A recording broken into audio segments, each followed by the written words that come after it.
First prize அடிச்சிருக்கீங்க. தொடர்ச்சியா நீங்க வந்து வின் பண்ண வரீங்க. எப்படி ஃபீல் பண்ணீங்க? அண்ணே தொடர்ச்சியா வந்து ஈஸியா நான் வின் பண்ணலனே. வலியும் கடந்த ஒரு சோகத்தை கடந்த ஒரு மகிழ்ச்சி தானே. நான் கஷ்டப்பட்டு தான் வெற்றி அடைஞ்சுக்கிட்டு இருக்கேன்.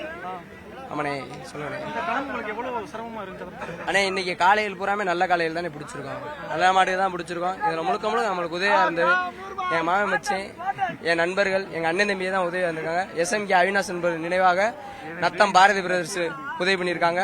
GM காமேஷ் உதயா அவங்க இது பண்ணியிருக்காங்க. தொழிலதிபர் முருகன் அண்ணன் அவங்க பயில்களும் எங்களுக்கு உதவி பண்ணியிருக்காங்க. மற்றும் மற்ற சகோதரர்கள் எல்லாம் உதவி பண்ணியிருக்காங்க.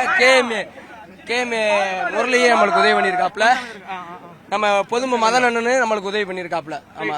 ஆன்லைன் டோக்கன் அப்படிங்கிறது உங்களுக்கு எப்படி சிரமமா இருக்கா இல்லாட்டி எளிமையா இருக்கா? எப்படி அண்ணே ஒரு சிறந்த வீரரை வந்து ஃபிட்டு அந்த மாதிரி அவன் வந்து இந்த உடல் தகுதி பெற்றவன் அது வந்து கரெக்டானதுதான். ஆன்லைன் வந்து ஓகே தான், கரெக்டானதா இருக்கு. அண்ணே நான் வருஷம் கோரிக்கை வைக்கிறேனே. இது வந்து நான் எப்படி சொல்றது, ஒரு சிறந்த மாடுபிடி வீரருக்கு வந்து ஒரு வேலை வாய்ப்பு பண்ணி கொடுக்கணும்னே. அப்புறம் வந்து நல்ல ஒரு வீரருக்கு இறந்து போன வீரர்களுக்கு ஒரு மானியம், மாடுபிடி வீரர்களுக்கு ஒரு இன்சூரன்ஸ் பண்ணி கொடுத்தா ரொம்ப சந்தோஷமா இருக்கும். போன் நம்பர்லாம் வந்து வாங்கி